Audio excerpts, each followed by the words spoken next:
ॐ अज्ञानतिमिरान्धस्य ज्ञानाञ्जनशलाकया तत्सुरोन्मिलितं येन तस्मै श्रीगुरुवे नमः। नमो ॐ विष्णुपादाय कृष्णपृष्ठाय भूतले श्रीमदे भक्तिवेदान्त स्वामीति नामिने। नमस्ते सारस्वती देवे गौरवाणी प्रचारिणे निर्विशेष शून्यवादी पाशातदेशतारिणे। जय श्री कृष्ण चैतन्य प्रभु नित्यानंद श्री अद्वैत गदाधर श्रीवासदि गौर भक्त वृंद। हरे कृष्णा कृष्ण कृष्णा हरे हरे, हरे राम राम राम हरे हरे। हरे कृष्णा। பக்தர் எல்லாருக்கும் இனிமையான மாலை வணக்கம். இன்றைய தினம் ஒரு பகவத்கீதை வகுப்புல கலந்துட்டு இருக்கிற எல்லா பக்தர்களுக்கும் என்னுடைய பணிவான நமஸ்காரம். பகவத்கீதை எளிமையா எப்படி புரிஞ்சுட்டு எளிதா எப்படி பயிற்சி பண்றது அப்படிங்கறத இந்த வகுப்பு. இன்னைக்கு பகவத்கீதையினுடைய முதலாம் அத்தியாயத்துல 9வது ஸ்லோகம் 10ஆம் ஸ்லோகம் படிச்சோம். 9 மற்றும் 10. அந்நேச்ச பகவா சூரா மத்தங்கே தக்த ஜீவிதா நானா சஸ்திர பிரகரணா சர்வே யுக்த விசாரதா. எனக்காக உயிரையும் கொடுக்கக்கூடிய எண்ணற்ற மாவீரர்கள் பலரும் உள்ளனர். யுத்தத்தில் வல்லுநர்களான அவர்கள் அனைவரும் பலவிதமான ஆயுதங்களுடன் தயாராக உள்ளனர்.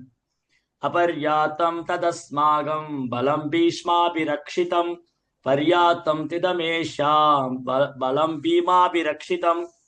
பாட்டனார் பீஷ்மரால் சிறப்பாக பாதுகாக்கப்பட்ட நமது பலம் அளக்க முடியாதாகும். ஆனால் பீமனால் கவனமாக பாதுகாக்கப்பட்ட பாண்டவ சேனையோ அளவிடக்கூடியதே.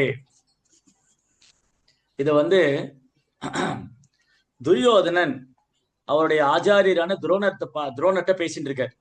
குருக்ஷேத்திரத்துல மகாபாரத யுத்தம் நடக்கிறதுக்கு முன்னாடி குருக்ஷேத்திர போர்க்களத்துல துரியோதனன் என்ன பண்றாரு, அவருடைய ஆச்சாரியர் அந்த டைம்ல மகாபாரத யுத்தம் தொடங்கும் போது துரோணாச்சாரியர் தான் கௌரவருடைய படை தளபதியா இருக்கார். அப்ப அவர்கிட்ட போய் துரியோதனன் பேசுறார். முதல்ல என்ன பேசினார்னா, நமக்கு எதிராக பாண்டவர் அணி இருக்கு இல்லையா, பாண்டவருடைய சேனை, அங்க யாரெல்லாம் இருக்காங்க, அங்க இருக்கிற வீரர்களுடைய சிறப்பெல்லாம் என்ன அப்படின்னு சொன்னார். சொல்லிட்டு இப்ப அடுத்தது என்ன சொல்றாரு, எதிரணியில உள்ளவங்களை நம்ம குறைவா எடை போடக்கூடாது. எதிரணியில சாதாரண ஆட்கள் கிடையாது. யாரெல்லாம் இருக்காங்க எதிரணியில, திருஷ்டகேது கேசிதான காசிராஜ்ய வீரியவான் புர்ஜித் குந்தி போஜஸ்ய சைப்பியஸ்ய நரபுங்கவா. திருஷ்டகேது கேசிதானன் காசிராஜன் புரிச்சித் குந்தி போஜன் சாம்பியன் போன்ற சிறந்த வீரர்கள் பாண்டவர் பக்கம் இருக்காங்க. அவங்க மட்டும் இல்ல, யுதா மன்யுச்ச விக்ராத உத்தமௌஜஸ்ய வீரியவான் சோபத்ரோ திரௌபதேயாச்ச சர்வேவ மகாரதா. இவங்கெல்லாம் மகாரதன், பெரும் படசாலிகள். யாரெல்லாம், யுதா மன்யு, உத்தமௌஜன், சுபத்ரையின் புதல்வர்கள், திரௌபதியின் குமாரர்கள். அந்த மாதிரி எதிர்த்தரப்புல இருக்கிறவங்களை பத்தி எல்லாம் துரியோதன் பேசிட்டு இப்போ நம்ம பக்கம் இருக்கிறவங்க எல்லாம் யாருன்னு சொல்லிட்டு வர்றார். அதுல நேற்று வகுப்புல நம்ம பீஷ்மர், கர்ணா, கிருபாச்சாரியா, அஸ்வத்தாமன் பத்தி எல்லாம் பேசணும். அப்ப மீதி 2 பேர் யாரு, விகர்ணன், அப்புறம் சௌபதத்தருடைய மகன் பூரிஸ்ரவா. இவங்க எல்லாம் துரியோதனன் பக்கம் இருக்கிற சிறந்த வீரர்கள். விகர்ணன் யாருன்னா, விகர்ணா துரியோதனுடைய சகோதரன். துரியோதனன், அவனுக்கு அப்புறம் துஷாசனன், துஷாசனுக்கு அப்புறம் விகர்ணன். விகர்ணன் கௌரவருடைய இந்த 100 பசங்க இருக்காங்க இல்லையா, திரௌபதி, காந்தாரி, காந்தாரிக்கு திருதராஷ்டிரக்கு பிறந்த 100 குழந்தைகள்ல இது ஒரு 3வது குழந்தை விகர்ணா. விகர்ணாவுடைய சிறப்பு என்னன்னா, விகர்ணா துரியோதனன் பக்கம் இருந்தாலும் அவர் தர்மம் பேசுவார். திரௌபதியை சபையில கூட்டிட்டு அவமானப்படுத்தும் போது அந்த சபையில கேள்வி கேட்ட ஒரே ஒரு ஆள் விகர்ணா தான். வேற யாருமே கேள்வி கேட்கல. எப்படி நீங்க திரௌபதி சபையில கூட்டிட்டு வரலாம், ஒரு பெண்ணுன்னு பாராம எப்படி நீங்க அவமானப்படுத்தலாம் அப்படிங்கிற கேள்வியை விகர்ணன் முன்வைக்கிறார். அதனால ஒரு வகையில பார்த்தா விகர்ணன் ரொம்ப தெய்வீகமான குணம் படிச்சவர், தர்மம் அறிந்தவர். ஆனா என்ன ஆயிடுச்சுன்னா, அவரு கௌரவ சேனை பக்கம் இருக்க வேண்டியதாயிடுச்சு, துரியோதனன் பக்கம். ஆனா அவர் எப்பவும் தர்மம் தான் பேசியிருக்காரு. யுதிஷ்டிர மகாராஜா ஏற்கனவே இந்த சூதாட்டத்துல தோத்து போயிட்டார். சூதாட்டுல தோத்து போன யுதிஷ்டிர மகாராஜா எப்படி திரௌபதியை பணம் வைக்க முடியும் அப்படிங்கிறது அவருடைய கேள்வி. யுதிஷ்டர் என்ன பண்ணாரு, முதல்ல சூதாட்டத்துல தன்னை பணைய வச்சாரு. தன்னுடைய ராஜ்யம் சொத்து தன்னை பணைய வச்சு தன் சகோதரர்லாம் பணைய வச்சுட்டு, அப்ப ஆல்ரெடி அவர் தன்னை பணைய வச்சு தோத்து போயிட்டார். அப்படி இருக்கிற யுதிஷ்டருக்கு என்ன அருகதை இருக்கு, என்ன தகுதி இருக்கு திரௌபதியை சபையில கூட்டிட்டு வந்து பணைய வைக்கிறதுக்கு? இந்த கேள்வி வந்து விகர்ணன் கேட்கிறாரு. சோ விகர்ணா வந்து ரொம்ப நல்ல பையன்தான். கௌரவ பசங்கள்லயே 100 பேர்ல விகர்ணன் ரொம்ப நல்ல பையன். ஆனா பிரச்சனை என்னன்னா, அவர் ரொம்ப நல்லவரா இருந்தாலும் தர்மம் பேசினாலும் அவர் அதர்ம பக்கம் நிக்க வேண்டியதாயிருச்சு. அதனால இந்த யுத்தத்துல பீமன் கையால கொல்லப்பட்டார். விகர்ணனை கொல்லும் போது பீமனுக்கு ரொம்ப தயக்கமா இருந்தது. ஏன்னா இவன் ரொம்ப நல்லவனா இருக்கானே, இவன் தர்மம் பேசினானே. திரௌபதி சபையில இழுத்துன்னு வரும்போது யாருமே பேசாம மௌனமா இருந்தாங்க. ஏன் பீஷ்மர், பீஷ்மர், துரோணர், கிருப்பாச்சாரியா இவங்கெல்லாம் கூட பேசாம இருந்தப்போ அந்த சபையில கொஞ்சம் கூடி பயப்படாம தைரியமா உண்மையை பேசினார் விகர்ணன். அதனால கௌரவ சேனையிலேயே வந்து ரொம்ப மதிப்பு மிக்க போட்டுதற்குரிய ஒரு நபர்னா விகர்ணன். அதனால இங்க விகர்ணன் தன் பக்கம் இருக்கிறதுனால துரியோதனன் என்ன நினைக்கிறாரு, விகர்ணன் தர்மம் பேசினாலும் என் பக்கம் இருக்கான், அவனை யுத்தத்துல ஜெயிக்க முடியாது, அதனால நான் இந்த யுத்தத்துல ஜெயிச்சிடுவேன் அப்படிங்கிற ஒரு நம்பிக்கை துரியோதனுக்கு இருந்தது. ரெண்டாவது பூரிஸ்ரவா. இந்த பூரிஸ்ரவர் அப்படிங்கிறவர் வந்து சோமதத்தங்கிற ராஜாவுடைய பையன். சோமதத்தா, அதனால சோமதத்தேயா அல்லது சோமதத்தனுடைய பையன் பூரிஸ்ரவா. இந்த பூரிஸ்ரவருக்கும் யதுக்கள் இவர் வந்து இந்த போஜா விருஷ்ணி அந்த வம்சத்தை சார்ந்தவங்க இந்த பூரிஸ்ரவா. இவங்களுக்கும் சாத்திகிக்கும் இந்த பூரிஸ்ரவாக்கும் சாத்திகிக்கும் ஒரு பகைமை இருந்தது. சாத்திகை யாருன்னா யதுக்கள்ல வந்து ரொம்ப முக்கியமான ஒரு மகாவீரன், மகாரதன், யாராலுமே போர்ல வெல்ல முடியாதவன். அந்த சாத்திகியோடைய பகைமை இருந்ததுனால பூரிஸ்ரவா என்ன பண்ணிட்டாரு, எதிரிக்கு எதிரி நண்பன். இப்ப சாத்திகி எனக்கு எதிரி, துரியோதனுக்கு பாண்டவர் எதிரி, சாத்திகி பாண்டவர் பக்கம் இருக்காரு, அதனால நான் வந்து துரியோதன் பக்கம் போயிடுறேன். ஏன் துரியோதன் பக்கம் போனார் சோமதத்தா அவருடைய பையன் இந்த பூரிஸ்ரவா? பூரிஸ்ரவா வந்து சிறந்த மாவீரன், அவரும் யாராலையும் போர்ல வெல்ல முடியாது. ஆனா அவர் என்ன பண்ணார், அவர் பண்ண தப்பு என்னன்னா, சாத்திகி மேல உள்ள பகைமையினால சாத்திகிய பழிவாங்கன்னு சொல்லி துரியோதன் பக்கம் போய் சேர்ந்துட்டார். அப்ப பழிவாங்குற உணர்ச்சினால எங்க போயிட்டார், அதர்ம பக்கம் போயிட்டார். அது தப்பு தானே, அதர்ம பக்கம் போகக்கூடாது. அப்ப இந்த ரெண்டு பேரும் விகர்ணர் ஆகட்டும் இந்த பூரிஸ்ரவர் ஆகட்டும், இவங்க ரெண்டு பேருமே அதர்ம பக்கம் நின்றுட்டாங்க. ஒண்ணு வந்து நம்ம செய்யக்கூடாத விஷயம் என்னது, நம்ம செய்யக்கூடாத விஷயம் என்னன்னா, நம்ம யாருக்கு மேலேயாவது கோபம் இருந்தா கூட அந்த கோபத்தை வெளிப்படுத்துறதுக்காக அவங்கள பழி வாங்குறதுக்காக சேரக்கூடாதவங்க சகாசத்துல போய் சேரக்கூடாது. இப்ப எனக்கு ஒருத்தரை பிடிக்கல, அவர் மேல எனக்கு கோபம் இருக்குன்னு சொன்னா நான் பேசாம அவர்கிட்ட விலகி இருக்கணும். நான் பேச என்ன பண்ணணும், அவர்கிட்ட இருந்து விலகி இருக்கணும். ஆனா சோமதத்தவர் இந்த பூரிஸ்ரவா என்ன பண்ணாரு, அவரு சாத்திகை பிடிக்கல, அவர் மேல பகைமை இருக்கு, அதனால அவர் கொல்லணுங்கிறதுக்காக துரியோதன் பக்கம் போய் சேர்ந்தார். அப்ப அதர்மம் பக்கம் போயிட்டாரு. அதனால என்ன ஆச்சுன்னா, இந்த பூரிஸ்ரவா வந்து சாத்திகை கொல்லல, மாறாக அவர் தான் யுத்தத்துல இறந்து போனார். ஏன்னா சேராத பக்கம் போய் பக்தர் அல்லாதவன் சங்கத்துல போய் சேர்ந்தார். அவர் பண்ண தப்பு. சோ விகர்ணன் பண்ண தப்பு என்னது, விகர்ணா வந்து என்னைக்கு துரியோதனன் தப்பு பண்றான்னு தெரிஞ்சுக்கிறார், அப்ப அவரை விட்டு வெளியில வந்திருக்கணும். சகோதரனா இருந்தா கூட என் சகோதரன் அதர்மம் பக்கம் போறான், அதை யாருமே இந்த சபையில கண்டிக்கல. என்னுடைய தந்தையார் திருதராஷ்டிரரும் கண்டிக்கல, பாட்டனார் பீஷ்மரும் கேள்வி கேட்கல, துரோணரும் கேள்வி கேட்கல, நான் கேள்வி கேட்கிறேன் ஏன் இப்படி பண்ணேன்னு, அதுக்கு பதில் யாரும் சொல்லல. அப்போ இவர் என்ன பண்ணிருக்கணும், நான் இந்த சபையை விட்டு வெளியேறேன், இந்த சபையில உண்மை கிடையாது, இங்க அநியாயம் நடக்குது, அதர்மம் நடக்குது அப்படின்னு வெளியே போயிருக்கணும். இதைதான் விதுரர் பண்ணார். விதுரர் என்ன பண்ணாரு, இந்த மகாபாரத யுத்தம் தேவையில்லை, ஒரே குடும்பம் ஏன் ரெண்டு பேரா சண்டை போடணும், அதனால விதுரர் வந்து சமாதானம் பேசினா விதுரர் மேல கோவப்பட்டு துரியோதனன் தகாத வார்த்தைகளால் பேசுறார். விதுரரை பார்த்து நீ ஒரு தாசி புத்திரன். ஆனா விதுரர் தாசி புத்திரன் தான் ஒரு மகாத்மா. அவர் அப்பேற்பட்ட மகாத்மாவுடைய சங்கம் கிடைக்கிறது பெரிய பாக்கியம். ஆனா துரியோதனன் முட்டாள்தனமா விதுரரை அவமானப்படுத்தினார். விதுரர் என்ன பண்ணாரு, சரி சண்டை போட்டு எப்படியோ போங்க அப்படின்னு அவர் தீர்த்த யாத்திரை போயிட்டார்.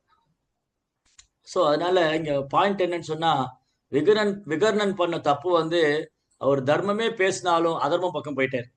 தன் சகோதரனுக்கு உதவி செய்யறதுக்காக கௌரவர் பக்கம் நிக்க வேண்டியதாயிடுச்சு. அதனால அவர் யுத்தத்துல தண்டிக்கப்பட்டார். இந்த பூரிஸ்ரவா என்னாரு, அவர் வந்து சாத்திகையை பழிவாங்கன்னு சொல்லிட்டு துரியோதன பக்கம் போய் சேர்ந்து அவரும் தண்டிக்கும். அதுக்கப்புறம் இங்க நிறைய பேர் சொல்றாங்க, இவங்க மட்டும் இல்ல, ஜெயத்ரதன், சல்யன், அப்புறம் கிருத்தவர்மா, இந்த 3 பேரும் கூட மகாரதர்கள். ஜெயத்ரதனும் சல்யனும் இவங்கெல்லாம் என் பக்கம் இருக்காங்க. அடுத்த அந்த ஸ்லோகத்துல மொழிபெயர்ப்புல ப்ரோப்பா எழுதியிருக்காரு.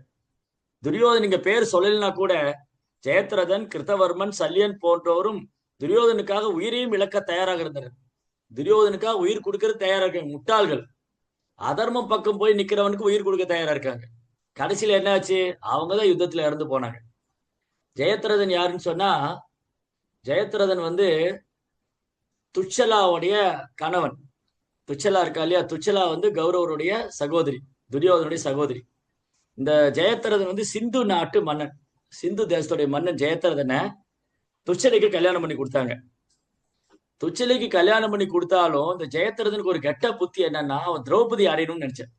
திரௌபதிய எப்படியாவது அடையணும், திரௌபதி ரொம்ப அழகு, எப்படியாவது திரௌபதி என் வசப்படுத்தணும்னு சொல்லி திரௌபதிய தகாத முறையில திரௌபதிட்ட அணுகுன அந்த துச்சலன்.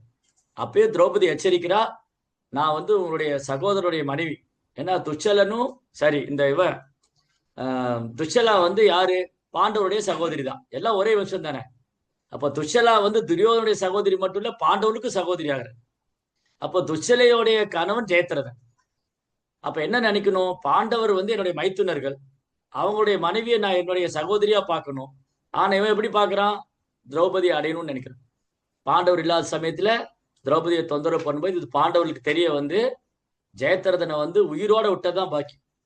அவனோட சண்டை போட்டு அவனை கொல்ற அளவுக்கு போயிட்டாங்க. அப்புறம் திரௌபதி வேண்டிக்கிட்டா அவனை மன்னிச்சு விட்டுறலாம், ஏன்னா உங்க சகோதரியுடைய கணவர் தான், துச்சலையோடைய கணவன், ஏதோ தப்பு பண்ணிட்டான், மன்னிச்சு விட்டுருங்க. உடல்ல உயிரை மட்டும்தான் விட்டுருந்தாங்க. அப்படி ஜெயத்ரதன் உயிருக்கு பயந்து ஓடினான். அந்த உயிருக்கு பயந்து ஓடினவன் பாண்டவர்களை பழி வாங்கணும்னு சொல்லி கடுமையா தவம் பண்ணான். யாரு? சிவபெருமானை குறிச்சு இந்த ஜெயத்ரதன் சிவபெருமானை குறிச்சு கடுமையா தவம் பண்ணி பாண்டவர்களை பழி வாங்கணும். அப்போ சிவபெருமான் அவர் தவத்துல சந்தோஷமாய் சிவபெருமான் தரிசனம் கொடுத்தார். சிவபெருமான் எப்படின்னா ரொம்ப கருணை வாய்ந்தவர். யாராவது அவரை குறிச்சு தவம் பண்ணிட்டா அவருக்கு அந்த தவத்துல சந்தோஷமாய் வரம் கொடுத்துருவார். அவரு சீக்கிரமா திருப்தி படுத்திடலாம் சிவபெருமான். அவருக்கு ஆசுதோஷ்னு ஒரு பேர். அப்போ ஜெயத்ரதன் தவம் பண்ண உடனே சிவபெருமான் முன்னாடி வந்தார். சரி ஜெயத்ரதா, உனக்கு என்ன வர வேணும்? அப்போ ஜெயத்ரதன் சொன்னா, நான் பாண்டவர்களை கொல்லணும்னு சொன்னான். அது சிவபெருமான் சொன்னா அது நடக்காத காரியம். பாண்டவர்களை கொல்றதுங்கிறது சாத்தியமே கிடையாது. ஏன் சாத்தியம் இல்ல? எதனால ஜெயத்ரதனால பாண்டவர்களை கொல்ல முடியாது? கிருஷ்ணர் அவங்க பக்கம் இருக்காரு. கிருஷ்ணா அவங்க பக்கம் இருக்க வரைக்கும் ஜெயத்ரதனை பாண்டவர் கிட்ட நெருங்க கூட முடியாது. அப்போ ஒரு வரம் கொடுத்தார் சிவபெருமான், நீ பாண்டவர்களை கொல்ல முடியாது, ஆனா இந்த பாண்டவர் 5 பேர்ல அர்ஜுனன் தவிர மீதி 4 பேரை நீ ஜெயிச்சிடலாம். நீ நினைச்சினா நான் உனக்கு அந்த சக்தி கொடுக்குறேன். ஜெயத்ரதா, நான் உனக்கு அந்த சக்தி கொடுக்குறேன். நீ பாண்டவர்களை கொல்ல முடியாது, அந்த சக்தி உன்கிட்ட கிடையாது, அந்த வரம் என்னால கொடுக்க முடியாது. பாண்டவர்களை கொல்ற சக்தி இந்த உலகத்துல யாருக்குமே கிடையாது. ஏன்னா கிருஷ்ணர் அவங்க பக்கம் இருக்காரு. ஆனா ஜெயத்ரதா, நீ என்ன பண்ணலாம்னா அர்ஜுனன் கிட்ட நீ இறங்கவே முடியாது. ஏன்னா கிருஷ்ணர் ரதத்துல உட்காந்துருக்கு, அர்ஜுனுடைய ரதத்துல கிருஷ்ணர் உட்கார்ந்துட்டு இருக்காரு. நீ அர்ஜுனன் கிட்ட நெருங்க முடியாது. ஆனா மற்ற 4 பேரை நீ எதிர்கொண்டு அவங்கள கட்டுப்படுத்துற அளவுக்கு உனக்கு சக்தி நான் கொடுக்குறேன். ஜெயத்ரதனுக்கு அது ஒரு திருப்தியா, சரி பரவாயில்ல, நான் அர்ஜுனன் நெருங்க முடியாது கூட மற்றவங்களை நான் ஜெயிச்சிருவேன். அப்ப என்ன நடந்ததுன்னா, அபிமன்யு சின்ன குழந்தை, ஒரு 12-14 வயசா இருக்கும். அந்த அபிமன்யோட சரித்திரம் கொஞ்ச நாளைக்கு முன்னாடி பேசிட்டு இருந்தோம். அபிமன்யுக்கு அந்த மகாபாரத யுத்தத்துல சக்கர வியூகம்னு ஒரு சக்கர வியூகம்னா ஒரு சக்கரம் மாதிரி பெரிய ரதர்கள்லாம் ஒண்ணு சேர்த்துக்குவாங்க, மகா ரதர்கள்லாம். அந்த சக்கரம் மாதிரி சூழ்ந்திருக்கிற மகா வீரர்களுக்குள்ள இந்த வீரன் உள்ள போய் அவங்களை ஜெயிச்சுட்டு வர முடியும். அந்த கலை அர்ஜுனனுக்கு தெரியும், அந்த கலை அர்ஜுனனுக்கு தெரியும். ஆனா அபிமன்யுக்கு என்ன ஆச்சுன்னா, அந்த சக்கர வியூகத்துக்குள்ள எப்படி போகணும்னு தெரிஞ்சது, எப்படி வெளியே வரணும்னு தெரியாது. அதுல மாட்டிக்கிட்டாரு உள்ள போய். அந்த கதை நீங்க சொல்லிட்டு இருந்த சுபத்ராக்கு சுபத்ரா தேவி அர்ஜுனன்ட்ட கேட்பாங்க, பிரபு இந்த சக்கர வியூகம்னு சொல்றாங்க இல்லையா யுத்தத்துல, அது எப்படி எப்படி நடக்கும், என்ன பண்ணுவாங்க? அப்ப அர்ஜுனன் சொல்றாரு, இந்த சக்கர வியூகங்கிறது ஒரு பெரிய ஒரு பராக்கிரமான வீரனால்தான் உள்ள போக முடியும். மகாரதர்கள்லாம் இருப்பாங்க, பெரிய மகாரதர்கள்லாம் இருப்பாங்க. அந்த மகாரதருக்கு மத்தியில போய் அவங்களை ஜெயிச்சு வெளியில வரணும். அப்ப அது எப்படி உள்ள போறதுன்னு அர்ஜுனன் சொல்றாரு. இந்த கதை கேட்டும்போது சுபத்ரா தூங்கிட்டாங்க. அப்ப அபிமன்யு கருவுல இருந்து கேட்டுட்டு இருக்காரு, சுபத்ராவுடைய கருவுல. ஆனா அர்ஜுனன் என்ன நினைச்சிட்டாரு, சுபத்ரா தான் தூங்கிட்டால, அப்புறம் சொல்லிக்கலான்னு பாதியில விட்டுட்டு போயிட்டேன். அப்ப அபிமன்யுக்கு என்னாச்சுன்னா, தாயினுடைய கருவுல இருந்து சக்கரவியூகத்தை பத்தி கேட்டாரு. உள்ள போறது எப்படின்னு தெரியும், வெளியில வர்றது எப்படின்னு தெரியாது. அப்ப என்ன ஆச்சுன்னா, அபிமன்யு சக்கரவியூகத்துக்குள்ள போன பொழுது பீஷ்மர், துரோணர், கிருப்பாச்சாரியா, அஸ்வத்தாமா, சகுனி, துரியோதனன், துச்சாசனன் எல்லாம் சுத்தி வளைச்சுக்கிட்டாங்க. ஒரு சின்ன பையனை எல்லாம் சுத்தி வளைச்சு சரளமா அம்பு போடுறாங்க. அந்த நேரத்துல அபிமன்யுக்கு உதவுறதுக்காக யுதிஷ்டிரர், நகுலன், பீமன், சகதேவன் எல்லாம் வர்றாங்க. ஜெயத்ரதன் போய் தடுத்து நிறுத்திட்டான், அவனை உள்ள விடாம. ஏற்கனவே என்ன வர வாங்கியிருக்காரு, பாண்டவர்களை யாருமே நான் வந்து தோல்பிக்க முடியாது, என்ன அவங்க தோல்பிக்க முடியாது, சிவமாட்ட வர வாங்கியிருக்காரு. அர்ஜுனன் ரொம்ப தூரத்துல சண்டை போட்டு இருக்காரு. அர்ஜுனனுக்கு முன்னாடி இவங்க எல்லாம் இருக்காங்க. இவங்க என்ன பண்ணாங்கன்னா, அபிமன்யுவை காப்பாத்துக்காக வரும்போது ஜெயத்ரதன் குறுக்க வந்து இவங்களை உள்ள விடாம தடுத்து அவங்கள திருப்பி அனுப்பிச்சிட்டாரு. இந்த கேப்ல வந்து இந்த மகாரதர்கள்லாம் அபிமன்யு வதம் பண்ணாங்க. அபிமன்யு வந்து அப்படியே அந்த யுத்தத்துல இவங்களை வந்து ஜெயிக்க முடியாம இந்த மகாரதருக்கு மத்தியில மாட்டிக்கிட்டு ஒரு சின்ன பையன் பல அஸ்திரங்களால் உடம்பெல்லாம் பிஞ்சு தச்சு எழுத்து அப்படியே ரதத்திலிருந்து கீழே விழுந்தார் அபிமன்யு. அப்போ அர்ஜுனன் வந்து பார்த்து கண்ணுல கண்ணீரா வருது அர்ஜுனனுக்கு. என்னோட பையனை வந்து இப்படி அநியாயமா எல்லாம் சேர்த்து கொண்டுட்டாங்க, பெரிய பெரிய மகாரதர்கள்லாம். சின்ன பையன் தனித்தனியா சண்டை போட்டிருக்கலாம், இல்ல அவனை யுத்தத்துல வந்து சரி நீ போ, சக்கரவர்த்தியில வந்துட்டு அவனுக்கு வெளியே போக தெரியல நீ போன்னு சொல்லி விட்டுருக்கலாம். ஆனா அநியாயமா எல்லாரும் ஒண்ணு சேர்ந்து ஒரு சின்ன பையனை கொண்டு இருக்காங்க. இதுக்கு இந்த ஜெயத்ரதான் முக்கியமான காரணம். என்னுடைய சகோதரர்களை உள்ள வராம, பாண்டவர்களை உள்ள போக விடாம இவன் தடுத்து நிறுத்தி அபிமன்யுடைய மரணத்துக்கு இந்த ஜெயத்ரதன் முக்கியமான காரணம் சொல்லி அவனை பழி வாங்குவன்னு அர்ஜுனன் சபதம் போடுறார். நாளைக்கு சூரிய அஸ்தமத்தை ஜெயத்ரதன் பார்க்க கூடாது அப்படின்னு சபதம் போட்டுட்டு அடுத்த நாள் வர்றாரு. கடுமையான யுத்தம் நடக்குது. அந்த யுத்தத்துல வந்து அபிமன்யு இறந்து போன வருத்தத்துல அர்ஜுனன் அவன் காண்டிபத்திலிருந்து ஒரு வில்லு வந்து கௌரவ சேனையை வந்து எக்கச்சக்கமான பேர் அப்படி தும்சமாறன். ஜெயத்ரதன் வந்து உயிருக்கு பயந்து போய் ஒளிஞ்சிட்டு இருக்கான். துரியோதனன், துச்சாசனன், சகுனி, அப்புறம் வந்து பீஷ்மர், துரோணர் எல்லாம் முன்னாடி நிக்கிறாங்க. அர்ஜுனன் வந்து இவங்களை எல்லாம் தாண்டிதான் ஜெயத்ரதன் போகணும். அப்ப நேரம் ஆயிட்டே இருந்தது, அர்ஜுனால நெருங்க முடியல. அர்ஜுனன் என்ன சபதம் போட்டிருந்தார், நான் ஜெயத்ரதனை கொல்லுவேன், இல்ல இந்த சூரிய அஸ்தமிக்கிறதுக்குள்ள ஜெயத்ரதனை கொண்டுருவேன், இல்ல நெருப்புல இறங்கி இந்த உடலை விட்டுருவேன். சோ கிருஷ்ணா என்ன பண்ணுவாரு, தன் பக்தனை என்னைக்குமே தோல்பிக்க விட மாட்டார். அர்ஜுனன் கிருஷ்ணனுக்கு புரிஞ்சு போயிடுத்து அர்ஜுனால ஜெயத்ரதனை நெருங்க முடியாது, இந்த மகாரதர்கள்லாம் தடுத்து நிறுத்துறாங்க. சோ கிருஷ்ணா என்ன பண்ணாரு, சுதர்சனை வச்சு அப்படியே அந்த சூரியனை மறைச்சிட்டாரு. சூரியனை மறைச்ச உடனே பொழுது சாஞ்சிருச்சுன்னு ஜெயத்ரதன் வெளியில வரான். அந்த சர்க்கிள்ல இருந்து வெளியில வந்து இந்த பீஷ்மர், துரோணர் எல்லாம் தாண்டி வெளியில வந்து, அர்ஜுனா அர்ஜுனா நெருப்புல இறங்கு, நெருப்புல இறங்கு. உன்னை பயந்து ஒளிஞ்சிட்டு இருந்தவன் இந்த சூரியன் மறைஞ்சிருச்சுன்னு வெளியில வந்து கொக்கரிக்கிறான் இந்த ஜெயத்ரதன். அர்ஜுனன் என்ன பண்ணாரு, காண்டுக்குள்ள கீழே போட்டு நெருப்புல இறங்க போறாரு. அப்ப கிருஷ்ணா என்ன பண்ணாரு, அந்த சுதர்சன் லேசா விலக்கி விட்டாரு. அப்ப சூரியன் தெரிஞ்சுது. உடனே கிருஷ்ணா சொன்னார், அர்ஜுனா இதோ பாரு சூரியன் இன்னும் மறையல, இதோ ஜெயத்ரதன் விடுறா அம்பன்னு. அம்பு ஜெயத்ரனோட தலை சீவிட்டு போய் அவங்க அப்பா மடியில போய் விழுது. அவ்வளவுதான், பினிஷ். சோ கிருஷ்ணா நினைச்சாருன்னு சொன்னா சாத்தியம் இல்லாத விஷயம் சாத்தியமாக்கிடுவார். அர்ஜுனன் கிருஷ்ணாட்ட கூட கேட்கல, ஜெயத்ரதனை கொல்றதுக்கு கிருஷ்ணாட்ட கூட கேட்கல. அர்ஜுனன் முடிவு பண்ணிட்டாரு ஜெயத்ரதனை கொண்டுருவேன். கிருஷ்ணர் கேட்கிறாரு, எப்படி அர்ஜுனா இந்த மகாரதரெல்லாம் தாண்டி எப்படி நீ சூரிய அஸ்தமிக்கிறதுக்குள்ள இந்த மகாரதரெல்லாம் தாண்டி எப்படி நீ கொல்ல போற, அதெல்லாம் யோசிக்காம நீ வாக்கு சொல்லிட்டு வாக்கு கொடுத்துட்ட. ஆனா கிருஷ்ணர் இருக்காரு பாருங்க, அந்த பக்தனுடைய வாக்க பொய்யாக்க விடவே இல்லை, அர்ஜுனுடைய வார்த்தைய பொய்யாக்க விடவே இல்லை, அர்ஜுனனை காப்பாத்தினார். அது மாதிரி ஜெயத்ரதன் வந்து மகாரதன் நினைச்சிட்டு இருந்தான் துரியோதனை, ஒரு செகண்ட்ல அவன் லைஃப் கிருஷ்ணர் முடிச்சிட்டாரு. அதுக்கப்புறம் இந்த சல்யன் ஒருத்தன் கிருத்தவர்மா. சல்யன் வந்து மதுரா நாட்டோடைய மன்னன், மதுரா தேசத்துடைய மன்னன். யாருன்னா மாதிரி இருக்காங்க இல்லையா, மாதிரி பாண்டுவோடைய ஒரு மனைவி, 2 மனைவி பாண்டுவுக்கு, குந்தி, மாதிரி. மாதிரி வந்து இந்த மதுரா தேச அந்த மாதிரியோடைய சகோதரர் தான் இந்த சல்யன். அப்ப சகதேவன் நகலனுடைய மாமா ஆகிறாரு. இந்த சல்யன் என்ன பண்ணாருன்னா, குருஷேத்திரத்துல போர் நடக்குதுன்னு சொல்லிட்டு பாண்டவருக்கு உதவலாம்னு வர்றாரு. வழியில துரியோதன வழி மறிச்சு அவரை பிரெயின் வாஷ் பண்ணி கூட்டிட்டு போயிட்டாரு. இவன் என்ன நினைச்சாரு, துரியோதனன் தான் யுதிஷ்டர் நினைச்சு, யுதிஷ்டரை பார்த்து வருஷங்கள் ஆயிடுச்சு, யுதிஷ்டரை பார்த்ததே இல்லை, சின்ன வயசுல பார்த்தது. சல்யன் என்ன நினைச்சாரு, இந்த துரியோதன் தான் யுதிஷ்டர் நினைச்சிட்டு அவர் பின்னாடி போயிட்டு துரியோதனுக்கு வாக்கு கொடுத்துட்டாரு, நான் உனக்கு சப்போர்ட் பண்றேன். அதுக்கப்புறம் அந்த அறிய வந்தது, ஐயோ நான் வந்து கௌரவர் பக்கம் இருக்கனே, பாண்டவர் பக்கம் இல்லை. எப்படி டிசிஷன் பாருங்க, ஒரு தவறான முடிவு எப்படி இருக்கு. யாருன்னு என்ன விசாரிக்காம ஆராய்ச்சி பண்ணாம மனம் போன போக்குல கண் போன போக்குல போய் வாக்கு கொடுத்துட்டாரு. அதனால இந்த சல்லியன் என்ன ஆனாருன்னா கௌரவர் பக்கம் இருக்க வேண்டியாயிருச்சு. அவருக்கு யாருன்னு அடையாளம் கண்டுபிடிக்க முடியல. துரியோதன் யாரு, யுதிஷ்டர் யாரு. அப்ப என்ன அர்த்தம்னு சொன்னா, ஒரு முடிவு எடுக்கிறதுக்கு முன்னாடி நல்லா ஆராய்ந்து தீர விசாரிக்கணும். இதுல யார் தர்மத்தின் பக்கம் நிக்கிறாங்க, யார் அதர்மத்தின் பக்கம் நிக்கிறாங்க, இதெல்லாம் தெரிஞ்சுக்கணும். ஆனா சல்லியன் என்ன முடிவு பண்ணாரு, துரியோதன் கூப்பிட்டு துரியோதன் பின்னாடி போயிட்டாரு. அதுக்கப்புறம் என்ன பண்ணாரு, தான் தவறான இடத்துல இருக்குன்னு தெரிஞ்சு போயிடுது சல்லியனுக்கு. அப்ப என்ன முடிவு பண்ணாருன்னா கர்ணனுடைய தேரோட்டியா உட்கார்ந்துருக்காரு. சல்லியன் கர்ணனுடைய தேரோட்டியா உட்கார்ந்துட்டு கர்ணன் முன்னாடி பாண்டவர்களை புகழ்ந்துகிட்டே இருக்கு.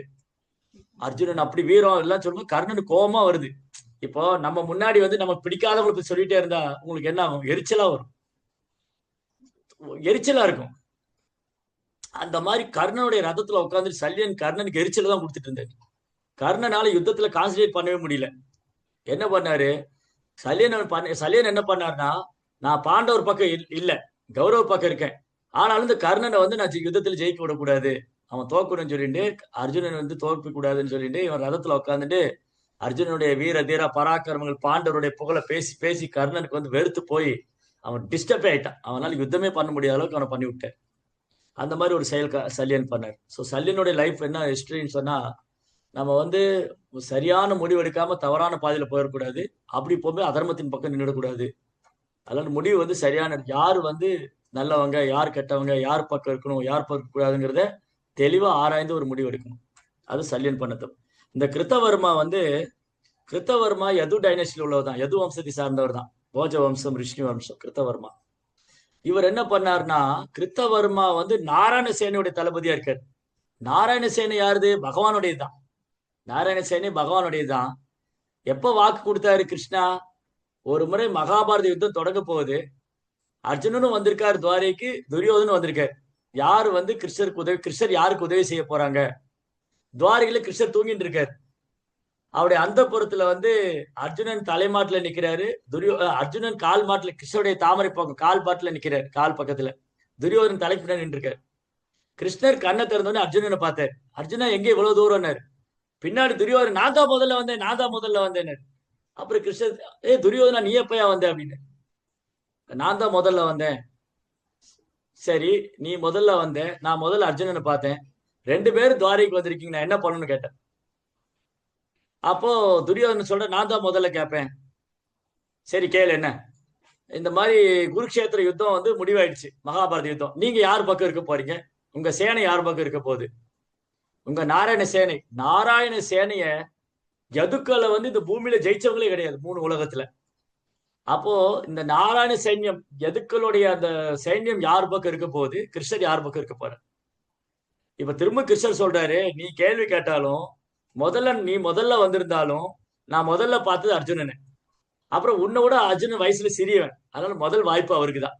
கிருஷ்ணர் சொல்றாரு, உன்னோட வயதுல சிறியவர் அர்ஜுனன், நீ முதல்ல வந்தால் நான் முதல்ல பார்த்தது ரெண்டாவது நீ வந்திருந்தால் முதல்ல நீ வந்தாலும் அர்ஜுனன் 2வது வந்தாலும் நான் முதல்ல பார்த்தது அர்ஜுனனை, அதனால வயசுல சின்னவனும் கூட, அதனால அவனுக்குதான் வாய்ப்புன்னு.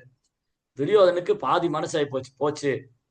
இப்ப நாராயண சைன்யம் நம்ம கை விட்டு போகுது அப்படின்னு நினைச்சிட்டு இருக்கும்போது கிருஷ்ணர் கேட்கிறார், அர்ஜுனா உனக்கு என்ன வேணும்.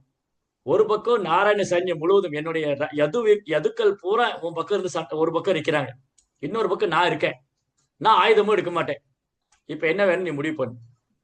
அப்ப அர்ஜுன் யோசிச்சு சொன்னாரு, கிருஷ்ணா எனக்கு உங்க சைன்யம் வேண்டாம், எனக்கு நாராயண சைன்யம் வேண்டாம், நீங்க என் பக்கம் இருந்தா போதும். நீங்க ஆயுதமே எடுக்கலான்னு பரவாயில்ல, சும்மா எனக்கு தேரோட்டியா இருந்தா கூட போதும். துரியோதனுக்கு ரொம்ப சந்தோஷமாயிருச்சு. முட்டாளா இருப்பான் போல இருக்க, கிருஷ்ணர் எவ்வளவு அழகா வாய்ப்பு கொடுத்தாரு, நாராயண சைன்யமே இருக்கு, அந்த நாராயண சைன்யத்தை பூமியில ஜெயிச்சவங்களே கிடையாது, என்ன முட்டாள்தனமா வேணான்ட்டாய், நமக்கு நல்லதா போச்சு. அப்ப அர்ஜுனன் சொன்னாரு, எனக்கு கிருஷ்ணா நீங்க என் பக்கம் இருந்தா போதும், அர்ஜுனா நீ நல்லா யோசிச்சுக்கோ, நான் ஆயுதம் ஒன்றும் எடுக்க மாட்டேன், நான் ஒரு சாரதியா வேணா இருக்கேன், அதுவே போதும், வெற்றியோ தோல்வியோ நீங்க என் பக்கம் இருந்தா போதும். இது அர்ஜுன் எடுத்த முடிவு. துரியோதன் ரொம்ப சந்தோஷமா நாராயண சைன்யத்தை கேட்டு வாங்கிட்டு வந்தார். இப்ப நேரா சகுனிட்ட வந்தார், ரொம்ப சந்தோஷமா வர்றாரு. சகுனி கேட்கிறாரு, போன காரியம் என்ன ஆச்சுன்னாரு. எல்லாம் ரொம்ப வெற்றி தான். முதல்ல அவர் கேட்ட கேள்வி கிருஷ்ணர் யார் பக்கம் இருக்காருன்னு கேட்டார். சகுனி கேட்கிறார், கிருஷ்ணர் யார் பக்கம், கிருஷ்ணர் யார் பக்கம் இருந்தா என்ன, நம்ம பக்கம் நாராயண சைன்யம் இருக்காரு, முட்டாள் என்ன. சகுனி சொன்னார், முட்டாளு, நாராயண சனி யாருக்கு வேணும்? கிருஷ்ணரை நீ கூட்டிட்டு வந்திருக்குன்னாரு. கிருஷ்ணரை வச்சு நான் என்ன பண்றது? ஆயுதம் எடுக்க மாட்டேனாரு. கிடையாது. சகுனிக்கு நல்லா தெரியும் கிருஷ்ணர் எங்க இருக்காரோ அங்கதான் வெற்றி அடைவாருன்னு. அப்போ துரியோதனன் போட்ட கணக்கு என்ன? இந்த ஸ்லோகத்துல பாருங்க. துரியோதனன் என்ன கணக்கு போடுறாருன்னா, நம்ம அணியில பீஷ்ம பிதாமகர் இருக்காரு, எவ்வளவு படைகள் அணிவகுத்து நிக்குது, கோடிக்கணக்கான வீரர்கள் இருக்காங்க. இங்க துரோணர், பீஷ்மர், கர்ணா, அப்புறம் ஜெயத்ரதா, எவ்வளவு பேர் இருக்காங்க. பீமனுடைய படையை பாருங்க, கொஞ்சம் பேர் தான் இருக்காங்க. அதனால அவங்க ஒண்ணும் ஜெயிக்க போறது இல்ல, நம்ம தான் ஜெயிக்க போறோம். ஒரு ஒரு அப்படி ஒரு பகல் கனவுல இருக்காரு துரியோதனன், ஒரு கற்பனையில கனவுல இருக்காரு. இங்க பீஷ்மர் பாட்டனார் பீஷ்மரால் அனுபவிக்கப்பட்ட படைபலம் எங்க? சின்ன பையன் துரியோதனன் வச்சிருக்கிற படைபலம் எங்க? யார் ஜெயிக்க போறா? நான் தான் ஜெயிக்க போறேன்னு நினைச்சிட்டு இருக்காரு. அப்போ துரியோதனன் போட்டது தப்பு கணக்கு. ஒரு சினிமாவில் ரஜினிகாந்த் சொல்லுவார், அந்த கணக்கு இந்த ஒரு பெரிய கணக்கு சொல்லுவார். ஆனா இங்க என்ன கணக்குன்னா, துரியோதனன் போட்டது பௌதிக கணக்கு, அர்ஜுனன் போட்டது ஆன்மீக கணக்கு. புரிஞ்சுதா? துரியோதனன் போட்டது பௌதிக கணக்கு. என்ன கணக்கு போட்டாரு? இங்க நிறைய படைகள்லாம் இருக்கு, நிறைய வீரர்கள் இருக்காங்க, மகாரதர்லாம் என் பக்கம் இருக்காங்க, பீஷ்மர், துரோணர், கிருப்பாச்சாரியா, அஸ்வத்தாமன், சகுனி, ஜெயத்ரதன், சல்யன், கிருத்தவர்மா, எவ்வளவு பேர் இருக்காங்க, நான் தான் ஜெயிக்க போறேன். இது மெட்டீரியல் கால்குலேஷன். அர்ஜுனன் ஒரே கால்குலேஷன் தான் போட்டார், கிருஷ்ணர் என் பக்கம் இருக்காரு போதும். கடைசியில் யார் ஜெயிச்சா? ஜெயத்து பாண்டு புத்திரானா ஏஷாம் பக்ஷே ஜனார்த்தனா. கிருஷ்ணர் அர்ஜுனன் பக்கம் இருந்ததுனால அவங்க ஜெயிச்சாங்க. இந்த தப்பு கணக்கு துரியோதனன் போட்டார். அதனால ஆன்மீக வாழ்க்கையில என்னைக்குமே நமக்கு முக்கியமான பாடம் என்னன்னா, ஆன்மீக வாழ்க்கையில பௌதிகமான கணக்கு போடவே கூடாது. பௌதிகமான கணக்கு என்னது? நான் இதை பண்ணிடுவேன், நான் அதை பண்ணிடுவேன், நான் அதை என்னால் அதை செய்ய முடியும், என்னால் இதை செய்ய முடியும், நான் அதை வாங்கிடுவேன், இதை வாங்கிடுவேன், அது குதிரையை வாங்கிடுவேன், அந்த இடத்த பிடிச்சிருவேன். இதெல்லாம் மெட்டீரியல் கால்குலேஷன். ஒன்னே ஒண்ணுதான், பகவானுடைய அனுகிரகம் எனக்கு இருந்தா எனக்கு எல்லாமே நடக்கும். பகவான் கிருஷ்ணர் என் பக்கம் இருக்காரு, நான் பகவானுடைய நாமத்தை சொல்லிட்டு ஹரே கிருஷ்ணா கிருஷ்ண கிருஷ்ணா ஹரே ஹரே, ஹரே ராம ராம ராம ஹரே ஹரே, பகவான் நாமத்தை ஜபம் பண்ணி நான் பக்தி பண்ணா எனக்கு என்ன தேவையோ அதை பகவான் எனக்கு தருவார். நான் எது பின்னாடி ஓட வேண்டாம், எந்த பௌதிக கால்குலேஷன் போட வேண்டாம், பௌதிகத்துக்கு பின்னாடி ஓட வேண்டாம். நம்முடைய அல்டிமேட் கோல் கிருஷ்ணா, கிருஷ்ணரை அடையணும். அதுக்கு முயற்சி பண்ணா மற்றெல்லாம் தானா பின்னாடி வரும். பாண்டவர் ராஜ்யம் விரும்பல, ராஜ்யம் பாண்டவர் தேடி வந்தது. பாண்டவர் கிருஷ்ணரை தான் விரும்பினாங்க, ராஜ்யம் பாண்டவர் தேடி வந்தது. துரியோதன் ராஜ்யத்தை விரும்பினாரு, உள்ளதும் போச்சு இல்லையா, கிருஷ்ணரை விட்டுட்டாரு. இதுதான் இன்னைக்கு பாடம். ஹரே கிருஷ்ணா. ரந்திரா ஸ்ரீமத் பகவத்கீதா கி ஜெய், ஸ்ரீல பிரபுபாத் கி. ஓகே, உங்களுக்கு ஏதாவது கேள்விகள் சந்தேகம் இருந்தா